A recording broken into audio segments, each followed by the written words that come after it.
صلی اللہ علیہ وسلم اصحابی کالنجوم فبأیہم اقتدیتم اہتدیتم او کما قال علیہ الصلوۃ والسلام۔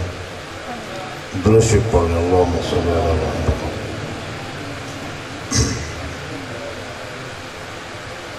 مہمان حضرات تشریف لا چکے ہیں۔ میں مولانا سید صاحب کا حکم پورا کر رہا ہوں۔ اس وقت سٹیج پر خطیب جناب حضرت مولانا عبدالقدوس قدوسی صاحب اور ہمارے مخدوم المکرم جناب حضرت مولانا مشتاق احمد صاحب جلوہ افروز ہیں، تو میں زیادہ دیر مہمانوں کے اور آپ کے درمیان حائل نہیں ہونا چاہتا۔ دیکھیں ابھی ذی الحجہ کا مہینہ گزرا ہے، اس میں بھی قربانی، اور محرم کا مہینہ اس میں بھی قربانی، اس میں بھی ابراہیم علیہ السلام نے قربانی دی اور وہ اللہ کے حبیب تھے، اور اس میں بھی اللہ کے خلیل تھے، اور اس میں بھی آقا دو عالم نے قربانی دی جو اللہ کے حبیب تھے۔ یاد رکھیں ذی الحجہ آخری مہینہ ہے، جیسے دسمبر آخری مہینہ ہوتا ہے، اور محرم پہلا مہینہ ہے جیسے جنوری پہلا مہینہ ہوا کرتا ہے۔ رب نے بتایا کہ اسلام شروع سے ہی قربانی مانگتا ہے اور آخر تک قربانی ہی مانگتا ہے۔ اسلام کی داستان شروع ہی قربانی سے ہوتی ہے، اسلام کی داستان انتہا بھی قربانی پر ہوتی ہے۔ اس لیے جب خلیل نے قربانی دی، جب درود شریف پڑھا جاتا ہے تو اس میں بھی تذکرہ ہے۔ نماز مکمل نہیں ہوتی جب تک خلیل کی قربانی پر خلیل کی آل پہ درود نہ پڑھا جائے، اور اس وقت تک نماز مکمل نہیں ہوتی جب تک حبیب کی آل پہ درود نہ پڑھا جائے۔ زور سے کہیے۔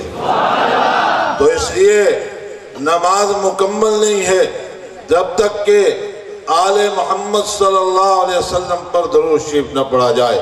ہمارا تعلق اس قبیلے کے ساتھ ہے، ان عقیدہ والوں کے ساتھ ہے۔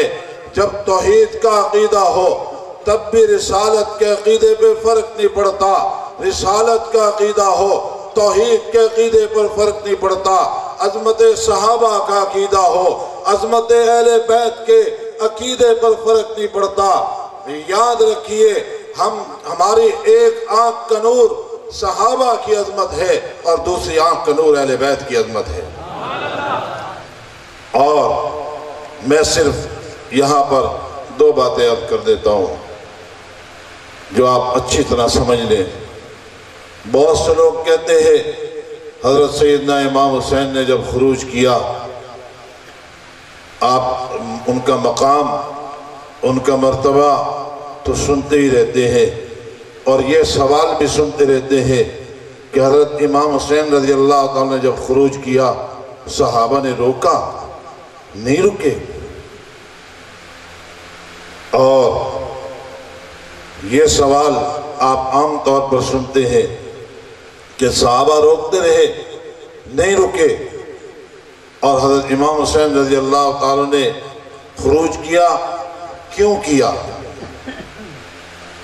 حالانکہ یہ بات تو بہت لمبی چوڑی ہے، بہت تفصیل مانگتی ہے، لیکن میں ایک دو منٹ کے اندر اندر بات مکمل کر دیتا ہوں۔ یاد رکھیے حضرت امام حسین رضی اللہ عنہ نے خروج اس لیے کیا کہ جب دیکھا کہ ابو بکر رضی اللہ تعالیٰ عنہ جب خلافت پر بیٹھتے ہیں تو شورائی نظام کی طرح نظام ہوتا ہے، پہلے بیعت لیتے ہیں پھر خلافت پر بیٹھتے ہیں، منصب بعد میں سنبھالتے ہیں، بیعت پہلے لیتے ہیں۔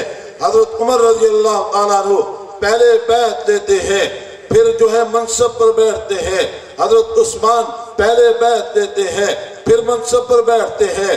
حضرت علی پہلے بیعت لیتے ہیں پھر منصب پر بیٹھتے ہیں۔ خلافت عادلہ بھی اسی طرح، خلافت راشدہ بھی اسی طرح۔ جب حضرت سیدنا امام حسین نے دیکھا وہ جو شورائی نظام تھا صحابہ کا، اس کو تبدیل کرنے لگ گئے۔ کیا ہوا کہ پہلے منصب پر بیٹھ گئے، پھر خلافت لینا شروع، پھر بیعت لینا شروع کر دی۔ اس لیے پہلے منصب پر بیٹھنے سے پہلے بیعت لی ہے، پھر خلافت پر بیٹھے ہیں، پھر منصب پر بیٹھے ہیں۔ ابو بکر نے بھی ایسے کیا، پہلے بیعت لی پھر بیٹھے۔ عمر نے بھی ایسے کیا، پہلے بیعت لی پھر بیٹھے۔ اب نظام بدلنے لگا، جیسے آپ دیکھ رہے کہ مشرف نے بھی ایسے کیا، اور پہلے ریفرنڈم ہوا، اس میں بھی ایسے ہوا۔ پہلے بیٹھے ہوئے ہیں، پھر پوچھ رہے ہیں ہاں کرو یا نہ کرو۔ تو اس لیے یاد رکھیے حضرت حسین کیوں نکلے۔ اسی کی یہ بات میں اسی عرض کر رہا ہوں کہ بہت سے لوگوں کو بہت سی باتیں یاد ہیں، لیکن جو اصل بات ہے وہ پتہ ہی نہیں ہے، معلوم ہی نہیں ہے۔ حضرت امام حسین نکلے کیوں؟ حق کی خاطر نکلے، صحیح بات ہے، ڈٹ گئے، صحیح بات ہے، لیکن سوال یہ ہے کہ کیوں نکلے یہ نہیں پتا۔ بس جوش میں یہی کہیں گے ڈٹ گئے، حق پر ڈٹ گئے، ہٹے نہیں، ظلم سہ لیا، باطل کے سامنے ڈٹ گئے۔ ڈٹ تو گئے، کس بات پہ ڈٹ گئے یہ بھی تو پتہ ہونا چاہیے۔ کیوں ڈٹے؟ کہ اب نظام بدلنے لگا ہے۔ پہلے نظام اور تھا، پہلے بیعت پہلے تھی، منصب بعد میں تھا۔ یزید نے پہلے منصب سنبھالا، پھر بیعت شروع کر دی۔ اس لیے نظام کیوں بدلے؟ وہی نظام رہے گا جو رب کا نظام ہے، وہی چلے گا جو صحابہ نے چلایا، وہی چلے گا جو خلفائے اربعہ نے چلایا۔ بات سمجھ آ رہی نہیں آ رہی؟ اب سوال یہ ہے کہ صحابہ نے کیوں روکا؟ یہ بھی سوال ہے۔ بہت سے لوگ کر دیتے ہیں، بات کہہ دیتے ہیں کہ جناب والا ادھر بھی صحابہ ادھر بھی صحابہ، تو بات سمجھتے ہی نہیں، کیونکہ جذبہ تو ہے، ایمانی جذبہ تو ہے۔ دیکھو اتنے بڑے بڑے انہوں نے گستاخیاں کی، کتنے مسلمانوں میں جذبات ابھرے۔ مسلمانوں کے جذبوں کو سلام پیش کرتا ہوں، سنی نوجوانوں کے جذبوں کو ہم سلام پیش کرتے ہیں۔ یقینی بات ہے یہ نوجوان نہ ہوتے، ان کا جذبہ نہ ہوتا تو آج ہم بھی اسٹیج پر نہ ہوتے۔ اس لیے ان کے جذبوں کو سلام۔ لیکن آپ کچھ باتیں سمجھا ضرور کریں جو سمجھنے کی بات ہے، توجہ کرنا کہ اب سوال یہ ہے کہ صحابہ نے کیوں روکا؟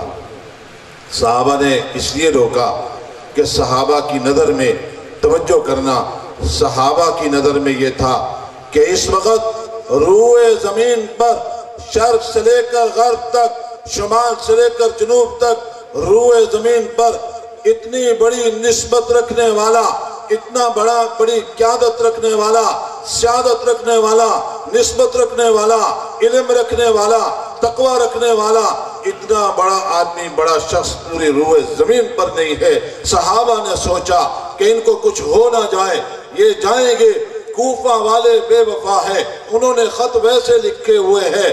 حضرت حسین رضی اللہ تعالیٰ سے کہا کہ آپ نہ جائیں، آپ کو کچھ نہ ہو جائے۔ یعنی صحابہ نے اس لیے روکا کہ حسین بچ جائے، حسین اس لیے چلے کہ دین کا مسئلہ معاملہ بچ جائے۔ بات سمجھ آ رہی نہیں آ رہی؟ صحابہ نے کیوں روکا؟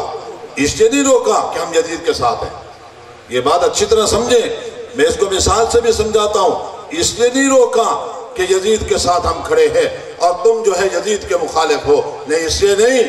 صحابہ نے کہا ہم کھڑے تو تمہارے ساتھ ہیں، لیکن یاد رکھے ہمارے دل میں یہ بات ہے کہ آپ کو کچھ تکلیف نہ پہنچ جائے، آپ کے قافلے کو، آپ کے خاندان کو کچھ تکلیف نہ پہنچ جائے۔ صحابہ نے اس لیے روکا۔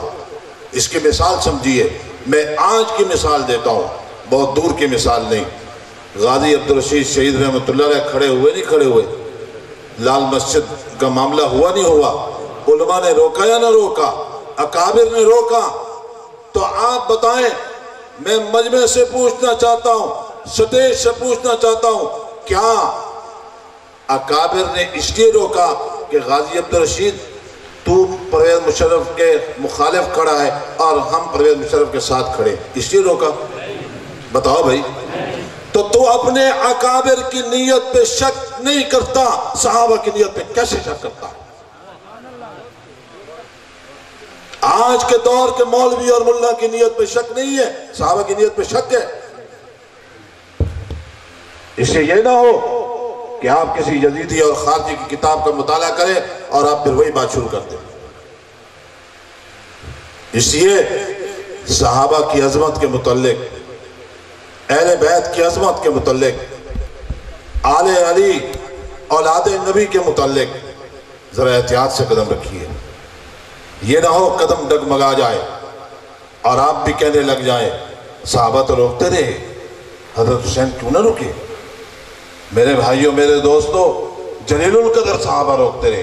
بہت سے آپ یزیدیوں، خارجیوں اور ناسبیوں، ہم جہاں پر سنی ہے، یاد رکھیے جہاں پر ہم صحابہ کی عظمت کو مانتے ہیں، ابو بکر صدیق کی عظمت کو مانتے ہیں، عمر کی عظمت کو مانتے ہیں، تمام صحابہ کی عظمت کو مانتے ہیں، جہاں ہم بدریوں کو مانتے ہیں، جہاں ہم عشرہ مبشرہ کو مانتے ہیں، وہاں ہم اہل بیت کو بھی مانتے ہیں۔ جہاں پر ہم ابو بکر صدیق کی عزت کے محافظ ہیں، عظمت کے محافظ ہیں، اور اسی طریقے سے ہم اہل بیت کی عظمت کے بھی محافظ ہیں۔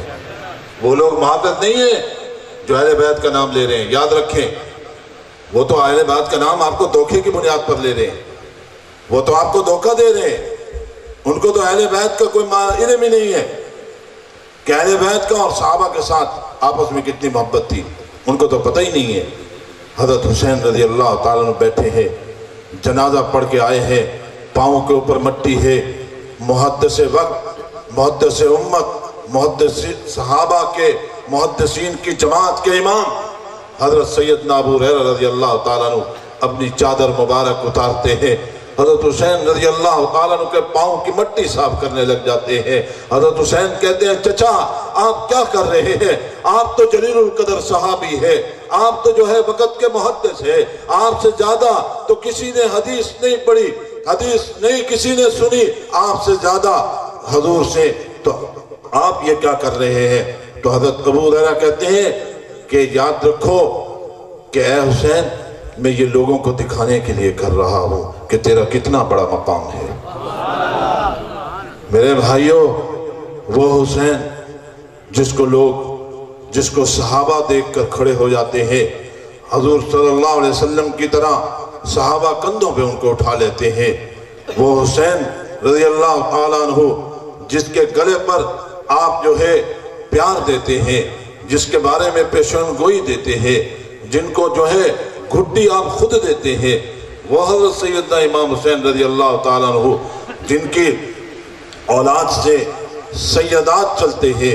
توجہ کرنا، اب وقت نہیں، میں جو بات کہہ رہا تھا وہی بات ختم کرتا ہوں۔ دیکھو کہ آپ کہیں گے غازی عبدالرشید شہید رحمت اللہ علیہ کو جب اکابر نے روکا، کیوں روکا؟ کہ اے عبدالرشید، اے مولانا عبدالعزیز صاحب، یہ لوگ آپ کو نقصان پہنچائیں گے۔ ہم یہ نہیں کہتے کہ ہم پرویز مشرف کے ساتھ ہیں اور تیرے مخالف کھڑے ہیں، ہم بھی پرویز مشرف کے مخالف ہیں، ہم بھی جو ہے اس نظام کے مخالف ہیں، لیکن ہمارے پاس طاقت اور قوت نہیں ہے، اس لیے یہ تمہیں نقصان پہنچا دیں گے، یہ تمہیں شہید کر دیں گے۔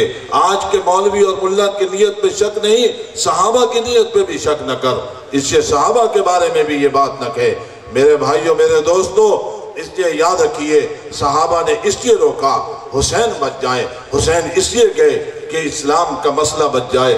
اس لیے یاد رکھیں میرے بھائیوں، ہم صحابہ کی عظمت مانتے ہیں، امیر معاویہ کی عظمت مانتے ہیں، سیدنا امیر معاویہ کا بھی دفاع کرتے ہیں۔ کبھی وقت ہوا تو اس تفصیل میں کہ ہم سیدنا امیر معاویہ کا کیسے دفاع کرتے ہیں، حضرت حسین کی عظمت کو بھی مانتے ہیں۔ دیکھو یاد رکھیے، ہو سکتا ہے نوح علیہ السلام پیغمبر ہو، اس کا بیٹا کافر ہو سکتا ہے ابراہیم خلیل اللہ ہو، اس کا باپ کافر یہ ہو سکتا ہے، لیکن یاد رکھیے یہ نہیں ہو سکتا میرے بھائیوں، میرے دوستو، امیر معاویہ کی شان اور عظمت میں ایک حرف اور ایک نقطے میں بھی فرق آ جائے۔ اس لیے آپ صحابہ کی عظمت کو بھی مانیے، اہل بیت کی عظمت کو بھی مانیے، حضرت حسین رضی اللہ تعالیٰ عنہ کی عظمت کو بھی مانیے۔ اس لیے ہم اپنے آپ کو اہل سنت والجماعت کہلاتے ہیں، یعنی سنت تو نبی کی ہے، اس کے اوپر مہر صحابہ کی لگی ہوئی ہے۔ یاد رکھیے صحابہ جس کے اوپر جمع ہو جائیں، اجماع کر لیں۔ آپ نے سنا ہوا ہے پیغمبر پیغمبر معصوم ہے، انبیاء معصوم ہیں، لیکن ایک اور چیز بھی معصوم ہے، وہ میں ضرور عرض کرتا چلوں تاکہ آپ کو معلوم ہو وہ کیا چیز معصوم ہے، کون سی چیز ہے جس سے غلطی نہیں ہو سکتی۔ انبیاء کے بعد بھی ایک چیز معصوم ہے، آپ حیران ہوگے کہ ایک چیز اور بھی معصوم ہے، انبیاء کے بعد، نبی کے بعد ایک اور چیز بھی معصوم ہے۔ وہ کون سی چیز ہے؟ وہ صحابہ کا اجماع ہے۔ یاد رکھیے، صحابہ جس چیز پر جمع ہو جائیں، آج بھی قرآن کی آیت موجود ہے کہ زکوٰۃ کس کس کو ادا کرو، والمؤلفۃ القلوب، تالیف قلب کے لیے کافروں کو زکوٰۃ دو۔ توجہ کرنا، تالیف قلب کے کیا مطلب؟ کافروں کا دل نرم ہو جائے، کافروں کو زکوٰۃ دو۔ یہ قرآن کا حکم ہے کہ زکوٰۃ دینے کے مصارف کس طرح ہیں؟ والمؤلفۃ القلوب، کہ کافروں کے دل نرم کرنے کے لیے کافروں کو زکوٰۃ دو۔ میرے الفاظ توجہ سے سننا، قرآن کے الفاظ باقی، جبریل لے کر آئے وہ الفاظ باقی، محمد کے قلب پر اترے الفاظ باقی، قرآن میں موجود ہے، قرآن کی آیت کا حصہ ہے۔ لیکن آپ حیران ہوں گے، تمام صحابہ نے اجماع کیا، صحابہ نے کہا نہیں، یہ حکم پہلے کے لیے تھا، آج کے بعد یہ حکم منسوخ ہو گیا۔ قرآن کی آیت تو موجود ہے، جب صحابہ نے اجماع کر لیا اس کا حکم آج تک منسوخ ہے، قیامت تک منسوخ رہے گا۔ قرآن کی آیت موجود ہے، حکم منسوخ ہے۔ کیوں؟ کیا آیت اتری حکم منسوخ ہوا؟ کیا نبی نے کہا حکم منسوخ ہوا؟ میرے الفاظ لکھیے، کیوں؟ اس لیے کہ صحابہ کا اجماع ہوا، حکم منسوخ ہو گیا۔ اسے صحابہ جس پر اجماع کر لیں، قرآن کے الفاظ موجود رہیں اور اس کا حکم منسوخ ہو جائے، بہت سی آیات ملتی ہیں۔ اس لیے صحابہ جس طرح انبیاء معصوم ہیں، صحابہ محفوظ ہیں، معصوم نہیں، لیکن صحابہ کا اجماع محفوظ نہیں ہے، صحابہ کا اجماع معصوم ہے، وہ غلطی کر ہی نہیں سکتا۔ صحابہ کسی چیز پر جمع ہو جائے اس پہ غلطی ہو ہی نہیں سکتی، یاد رکھیے، اس پہ غلطی کا امکان ہی نہیں ہے۔ یہ میں نہیں کہہ رہا، یہ اس ہستی نے کہا ہے۔ سورج ٹوٹ کر بے نور ہو کر زمین پر گر سکتا ہے، چاند بے نور ہو سکتا ہے، محمد عربی کے ایک حرف میں بھی فرق نہیں آ سکتا۔ اس لیے یاد رکھیے، میرے آقا نے فرمایا کہ صحابہ کا اجماع کیا ہے؟ معصوم ہے، کہ صحابہ جس چیز پر اجماع کر لیں وہ چیز کبھی بھی ایک طرف نہیں ہو سکتی، وہ حرف ایک طرف نہیں ہو سکتا، وہ مسئلہ ایک طرف نہیں ہو سکتا، یہ دنیا ختم ہو سکتی ہے، صحابہ جس پر اجماع کر لے وہ بات پختہ ہو۔ تو دعا ہے کہ اللہ تعالی ہمیں صحابہ اور اہل بیت کا غلام بنائے، ہمیں صحابہ کا دفاع کرنے والا بنائے اور اہل بیت کا دفاع کرنے والا بنائے۔ ہمارے مدرسہ جامعہ حسینیہ میں 24 محرم کو بعد نماز ظہر ایک پروگرام ہے، اہل بیت اور صحابہ کی عظمت کے بارے میں آپ حضرات سے گزارش کی جاتی ہے کہ آپ جو ہے اس پروگرام میں شرکت کریں گے۔ اللہ تعالیٰ آپ کو جزائے خیر عطا فرمائے۔ وما علینا الا البلاغ۔